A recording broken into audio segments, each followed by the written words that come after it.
Welcome to the show. You know where you are. Expert Talk with me, Tigo. And as always, you know I love bringing you experts from all walks of life, from all over the globe. But rarely do I get to bring someone who has literally interviewed people from all walks of life, who is an author. He's a speaker. He's been on stages that you and I maybe even dream of. And he's actually got a really cool event that I actually get to be a part of.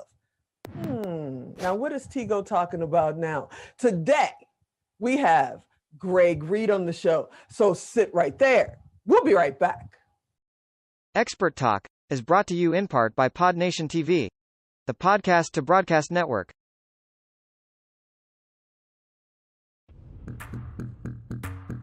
Expert Talk is produced and distributed by Melrose 11 LLC. Lights, cameras, take action with Melrose 11.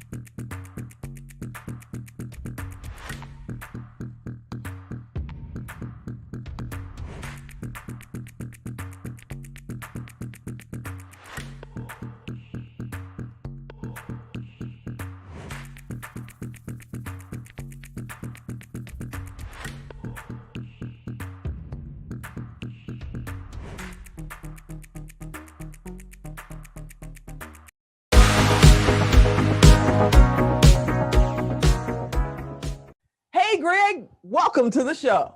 And here we are. I've been looking forward to going face to face, knees to knees with you. It's lives. I'm loving it. But before we get into this, man, we got to talk about that shirt you're wearing. One, how can I buy one? What's it all about? Tell me. Yeah, I got it at a very fancy store. It rhymes with Ross, but it's Ross. It's just kind of cool for the summer look, right? It is awesome. You need to do one of those for Secret Knock, man. We all need to have like all these secret explosions all over our shirts. I love it. Little ahas and inspirations. Yeah. There you go. I love it. Yeah, we need to do that. Okay. For people out there that may not, and I don't know how you don't know who Reid is, but just in case, I mean, the man's only been in over 100 books. But for the people out there that may not know who you are, let's go back a little bit. Where are you originally from? Well, first of all, hi, everybody. My name is Greg. I'm an author, speaker, filmmaker right here in San Diego, California, my hometown of Carlsbad. And like she said, I've been published in 118 books, 45 languages. Even they gave me a little star on the Walk of Fame, if you can believe it or not, for doing it. And recently been making movies and some TV shows that I'm very, very excited about. Yeah, we're excited about it too. And I definitely want to talk about your movies because you got one that you just like finished not too long ago. I mean, you know, Wake Up and Crush It. So we got to talk about that. But like I said, you know, let's go back. Where are you from originally? This is it. Like I said, I was born and raised here in the beach of San Diego, California. I don't have those rags to riches stories. I grew up a yuppie kid. I grew up on the beach. Parents were successful, happy, positive. Always had abundance of everything we ever wanted. I did not grow up lacking. And I believe in today's society, many people are just like me that have grew up in a positive way. And so now I'm the beacon of person going around telling everyone, hey, you don't have to have these stories where you're down and out and, you know, you hit the rock bottom before you start bouncing up to create your, you know, claim to fame and inspire lives along the way. I totally agree. You know, I came from a happy household myself. My parents were sharecroppers and worked their way through and thought I was crazy half the time because I've had this entrepreneur mind. I started my first business when I was 10 and they thought, what is wrong with you? But this is what we do. I had one of those too. I was, I think, 14 and I wanted to buy a bicycle and I didn't have the money. And so instead of saying I can't afford it, I said, how can I afford it? And I went to the lawnmower and I went door to door and I got the neighbors to, you know, pay me $10 to mow the lawns. And then I hired the other kids in the neighborhood for $5 to mow the lawn for me. And that's how it all started. And see, you and I think we're brothers from another mother and father because my business, I eventually grew it into being, my dad called me the foreman because I would get side jobs in the neighborhood and then hire the kids in the neighborhood to do the job. So we were doing the same thing. I was in Chicago. You were in my dream city of San Diego. Yeah. Come on now. I know. It was rough growing up here. I mean, one time, you know, surf class couldn't take place because we had low tide. I mean, it was it was the tough 1974, I believe it was. No. Oh my God, this man said that surfing couldn't happen because they had low tide. Now that's a first. I've done over 150 episodes of Expert Talk. I can honestly say that's the first time I heard of that. But let's talk about the fact that you've been in over 100 books. Yeah. What made you decide to take that journey? Because you could have gone in any direction. Oh, because I'm the least qualified guy to do what I do. I mean, I'm dyslexic. I can't spell very good. I can't read, can't write. Look, play me words with friends, you'll win every single time. But I understood the power of you work your strengths and you hire your weaknesses. So I found amazing ghostwriters and editors that could take my gift of gab and then craft them in a way people want to read it. In fact, you want to see something very few people have ever seen? Yes. Okay, hold on one second. I'll be right back. You can hear my voice. You can hear my voice. You can hear my voice. You can hear my voice. Listen to this. When you write a book, you do a query letter. It says who you are, what's your message, why are you an expert, who's going to read your book. I was turned down by 268 publishers in a row. These are all my goodness. These are all my rejection letters of every person telling me why I'll never be an author. And here we are now, 118 books later, 45 languages, millions of stories shared worldwide. Go figure. You did a book 3 feet away from gold. If this isn't a great segue to that, because so many people quit when they're inches, not feet, but inches away from success. I'm seeing about 3 feet from gold behind me. Yeah, right here. 3 feet. There you go. There's a story about the miner, R.U. Darby, who gave up 3 feet away from a strike of gold. And the message is, how many people quit one class short from a degree or sales or marketing? It's easy to quit, but it's the people that persevere and go that extra mile. They're the ones we tell the stories about. First, there's a dream, then there's a challenge, and then there's victory. Never give up in the challenging times. Now, when you say that, and you just showed me over 200 rejection letters, the average Joe would have gotten 1, maybe 2, and said, writing's not for me. Clearly, I don't know what I'm doing. I'm out. How did you keep going and say, I just need to find the right publisher? Yeah, well, it's something called the knowing. See, I didn't hope, wish, believe. I just knew I was onto something. I just didn't know how. So I didn't take it personally. It's like the 5 agreements or whatever. Or 4 agreements. So I just knew for myself, I was onto something. I just had to find the system. And, it was interesting. One quote from the first book called The Millionaire Mentor was shared 37 million times last year. And you've seen it on bumper stickers, coffee mugs. You just didn't know it was my quote, but when you Google it, you'll find it. And it's all about goal setting. It says a dream written down with a date becomes a goal broken down into steps becomes a plan backed by action makes your dreams come true. That comes from that book that was turned down 268 times. Ooh. And how many millions and millions of people would not have been inspired by that? Just one quote from that book alone, if I would have let someone else tell me what I could or could not do. So what took you from being an author, because I'm dyslexic as well, so you are definitely a mentor for me, being an author and saying, okay, I've got this, I'm doing it, I've got my first book out, here comes my next, I'm going to be a co-author in something else. You could have just stayed in that niche and never went anywhere else. What made you decide to start speaking from stages? Well, it was interesting. I actually started from stages, and that's how I became an author. I was speaking at a local university after I sold my business for a really nice little chunk. And some kid came up and said, you should write a book. And I go, I've never really read a book. I go, that's a great goal. So I had a bucket list item. I added it to it. And like I said, it was a journey and a goal that I would not, let another person dictate, my outcome. And I just knew that there was a solution. I just had to find it. It's kind of like when I went to Africa and climbed Mount Kilimanjaro. I didn't know how I was going to do it. So I found the Sherpa that I climbed it 900 times. Wherever they put a boot print, I put a boot print. I just followed successful actions of others. And we can have anything and everything as long as we surround ourselves with people who are already doing what we want to do. Wait a minute. Go back. You went. I heard him. We're going to make him go back and talk about that. You climbed Mount Kilimanjaro. Well, like I said, I had that bucket list. I ran with bulls in Spain. I've swam with sharks. I've carried the torch for the Olympics. Yeah, you name it. I've made major motion pictures.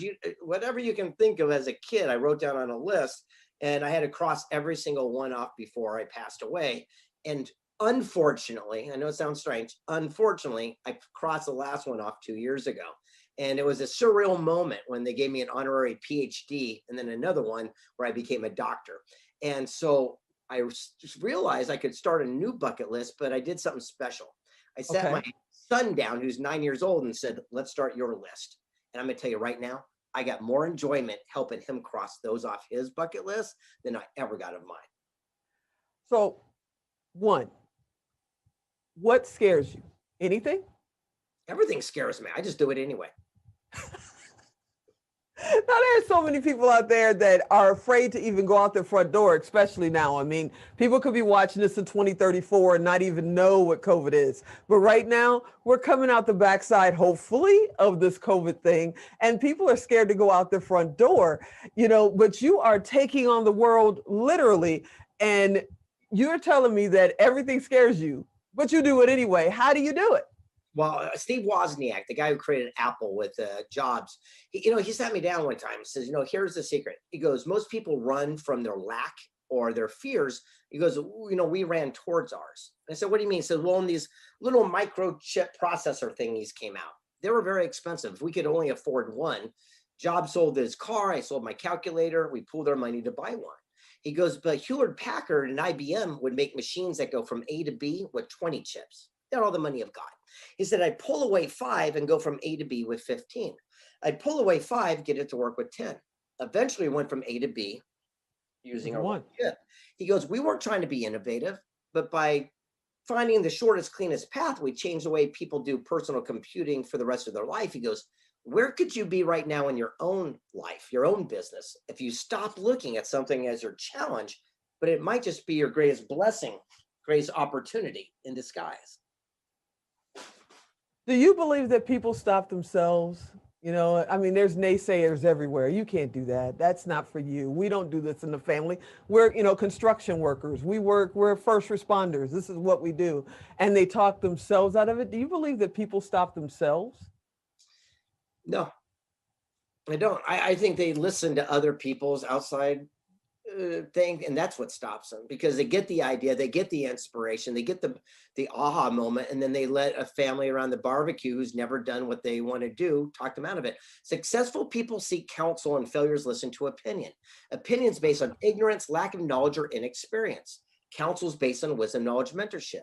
If you're family friends and I say I'm going to write a best-selling book, they're going to try to protect me and talk me out of it because I'm dyslexic and they've never written a book. I go to Jack Canfield, who wrote Chicken Soup. He's going to say, here's what you need to know, and give you counsel based on wisdom, knowledge, mentorship. If we would spend our activity only seeking counsel and ignoring opinion, that's the day our lives would change. Wow. Now, there are people out there, I'm sure, watching, and they're going, well, of course Greg can say that. He already said, he started the show with, he came from a great family. He had a great life when he grew up. So he doesn't know what it's like to be rough. He doesn't know what it's like to not know how he's going to eat tomorrow. So he can do whatever he wants. But me, my family's never done anything other than labor work. I can never be like this guy. What would you tell him? Well, if you go back and look at the most successful people on this planet Earth, all came from the most, low means of society. And we are not a product of, our environment. We're a product of our family dynamic. So that's what it comes down to. If we're loved, nurtured, encouraged, then chances are that gives us the wherewithal to go where we want to go. Almost every multi-millionaire, billionaire on the planet Earth today didn't come from a rich, successful lifestyle. Now, look, my family wasn't, well, I guess they're pretty wealthy now if you looked at it. But at the time, I didn't really look at that. All I did was find solutions. I saw what they were doing and I added my own spin to it. And I think that's the key today. So I've got a 9-year-old son. It's very interesting. Just last week, I asked him to clean his room and to do a bunch, make his bed and stuff like that, because we had people coming over. And it was very interesting. Another kid came walking out of his bedroom and went to his dad, who was here playing chess. He goes, hey, what do I do with this money? And he goes, can you hold on to it? I go, where'd you get that money from? He goes, oh, Colt, my son, gave me money. And I go, what did he give you money for? He goes, oh, he hired me to make his bed, clean his room and everything. And I pulled my son and I go, what are you doing? And he said, he goes, work your strengths, hide your weaknesses, man. And I'm like, what are you going to say? And I'm going to give you a paradigm shift. This is interesting. My son's completely life changed. And by the way, here's a CD he made when he was 9. He had the #1 album on Amazon. And wait. Your 9-year-old son had the #1 album on Amazon when he was a kid at 7. Yeah. And so, oh my goodness. yeah. So it's interesting. He's got a Spotify channel. You should go check this thing out. It's called Confidence is the Secret, right? And what he did is he took his words of wisdom, and then my hip hop buddy added music track underneath. Anyway, that's not the conversation. So here's the greatest aha. Okay. I was doing a podcast, and a woman asked me this question, and this is what changed my paradigm with my son. And she said, "Do you pay your son to do things he doesn't like to do, like, make the bed, pull the weeds, chores?" I go, "Absolutely. He's got to learn from the earliest thing." And she goes, "That's a shame."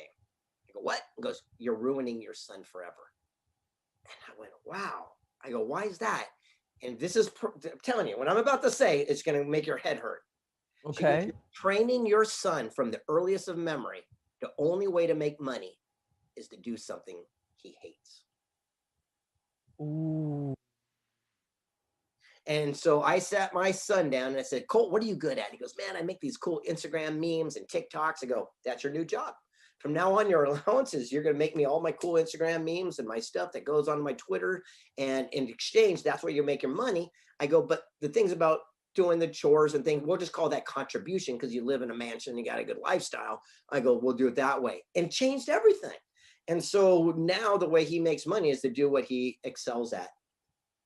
Wow. Yeah. See, you just changed my life because I have 3 grandsons, 14, he'll be 15 next week, 14, almost 2 and 6. And yeah, we're going to go about this in a whole new way just because of what you just said right there. That's amazing. That's amazing. Wow. Okay.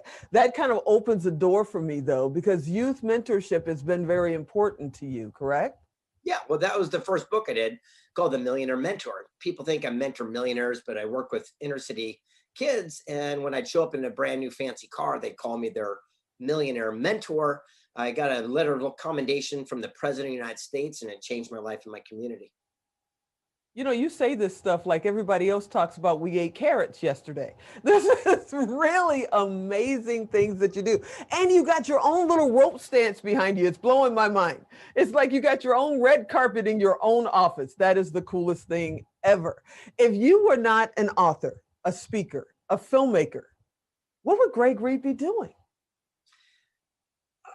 Here's the funniest thing is I created the exact life I wanted. So this is what I would be doing, because I sat down at an early age and said, what would my ideal life look like?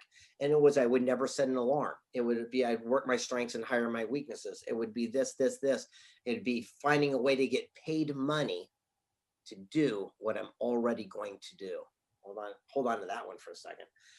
It was finding the things that I truly excelled at, and then find a way to inspire others and bring them along the journey.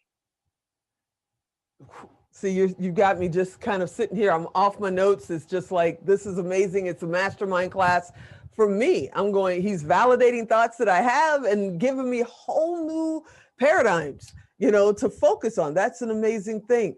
Wow. Okay. You just finished a series. I saw it on IMDb. I said, okay, I've got to ask him about that. Wake Up and Crush It? Yeah, it's a new TV show or reality show that we filmed. We just did the pilot so people could actually touch it and feel it, so I could shop it to the different networks. So that's where it's at right now. In fact, I've got the founder of the E! Entertainment Network coming in for my mastermind group next month. And I'm going to ask this person, sit him down again, seek counsel, and see how this game works so I can get out there. And then also next week, I'm filming a new movie up in Hollywood that I'm excited about as well. Well, we're going to take a quick break, and when we come back, we're going to talk to him about Beyond the Knock, because it's about a really cool thing called Secret Knock. So sit right there. We'll be right back. Expert Talk is brought to you in part by PodNation TV, the podcast to broadcast network.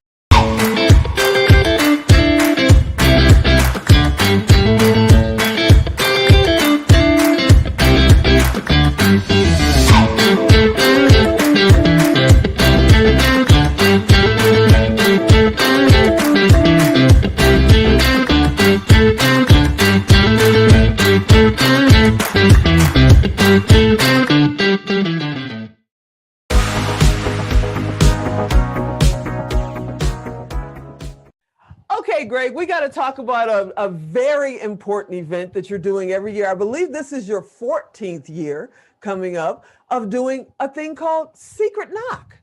Yeah, we've been doing Secret Knock for quite a while now, and it all started, as a little side hustle joke type thing where people kept saying, "How do I meet your friends?" So in my living room, I invited 12 people to hang out with some of my influential, associates, and they said, "Do you need a ticket?" And I go, "No, just go door to door and do the Secret Knock. When I hear it, I'll let you in," as a joke. And it went on, and people told people, and now we're Forbes magazine, Inc., top rated event in the world for entrepreneurs. And the idea is surround yourself with people, again, that are getting the results that you want for yourself. For example, instead of someone talking about starting a clothing brand, imagine having tacos with a gentleman who started UGG boots, a multi-billion-dollar brand. Or if you have an idea for an invention, here's a guy who did that little magnetic strip on the back of a credit card. What would life be like if you hung out with the people who actually accomplished what everyone else is just dreaming about?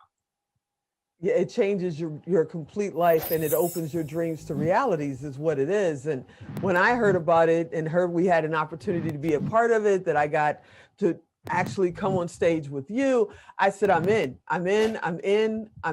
underline, I'm in. I went and looked at the website, and we've got it going by. And if you guys want tickets, I'm going to tell you, go look at the website. And literally, you got to fill out an application, and it will not tell you who's appearing, because it's a secret. That's how cool this is.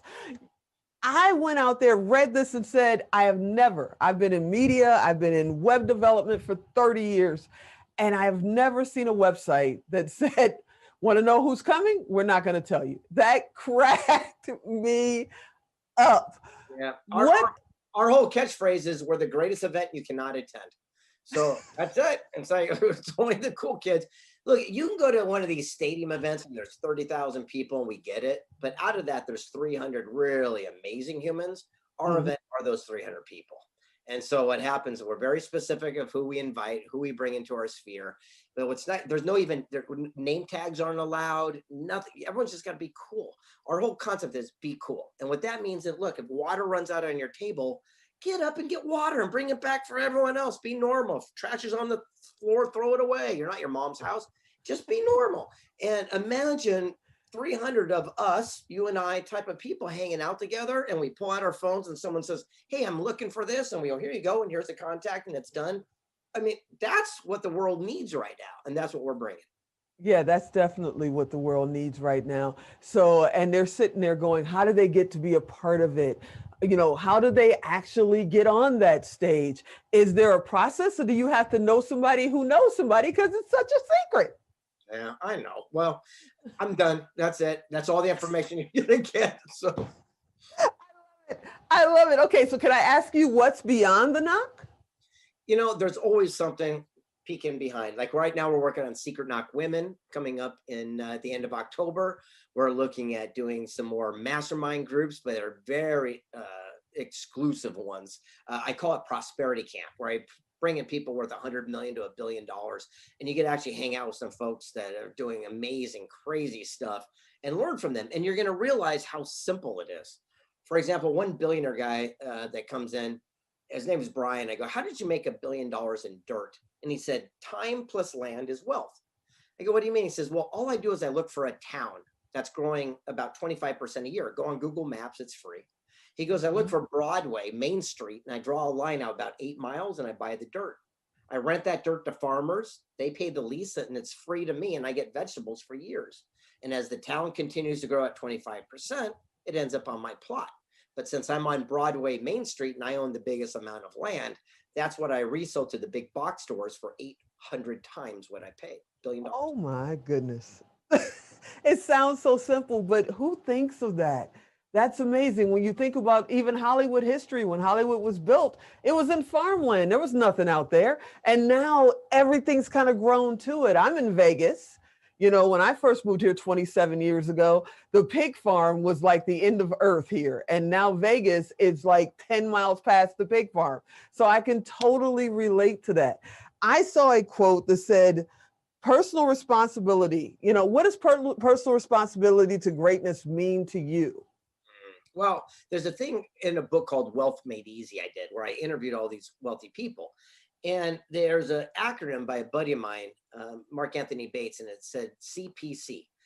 It means clues, patterns, choices. It's about accountability and responsibility for every single thing that happens. We got to stop blaming other people. So, for example, you see someone with a bad reputation in business, they cheat your best friend, you do business and things go wrong and you're mad at the person. You saw the clue, you saw the pattern, you made the choice. It'd be like seeing a rattlesnake rattle, bite your kid's sister, you go to pet it, get bit, and you're mad at the snake. Looking back in life, rarely will we be angry at relationships that failed or negotiations that fell through. We're just mad that we stayed in too long because we saw the clues, we saw the patterns, but we made our choices late. What would you say to someone that's sitting there going, I know I have the talent. You know, I know that I could stand on stages, I could make films, I could be an author, but I don't know anybody. I'm in Iowa, I'm in Chicago, I'm in Boston.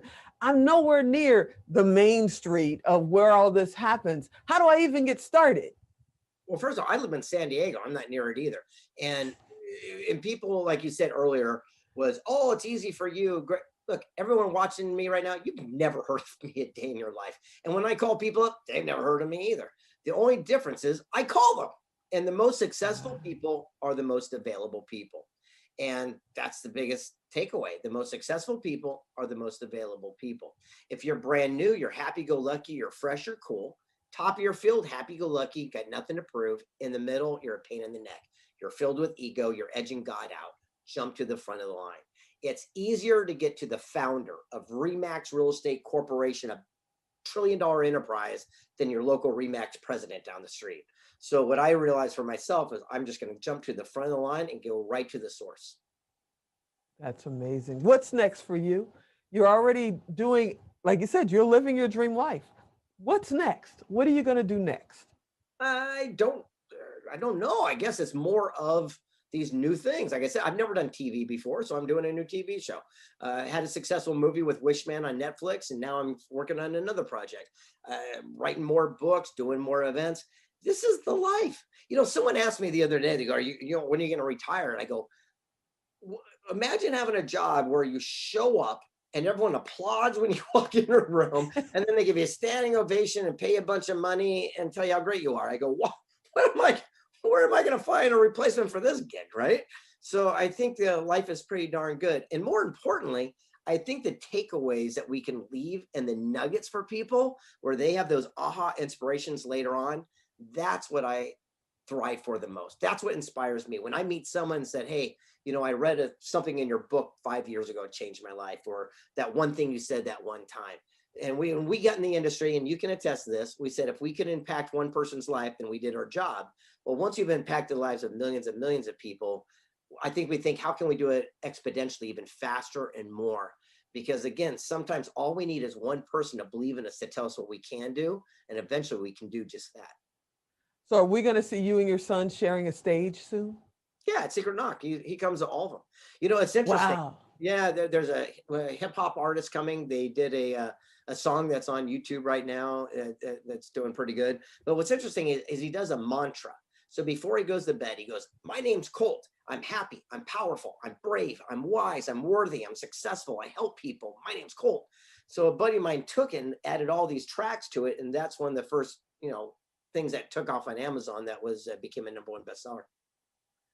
I want to thank you, sir. I'm totally looking forward to standing on that stage with you in September. I can't tell you how grateful I am, how excited I am. This is going to be so much fun. And you're stuck with me now because I'm here this year. I know where you are. I'm coming next year. I'm coming the year after. I already know it. This is an environment that I will thrive in because it's creative minds and nothing's stopping us. And I thank you so much for creating it. I thank you so much for just being you. Well, thank you for having me in your family. And I look forward to synergizing as we move forward. I'll see you later. Awesome. Hey, everybody, this is what I love to do. Bring creative people, bring people that know where they're going and how to show a few people of the light at the end of the tunnel. And maybe they can blaze their own trails too. I thank you for watching. I hope you'll be here next week. And as always, I'm Tigo, and I'll talk to you next time.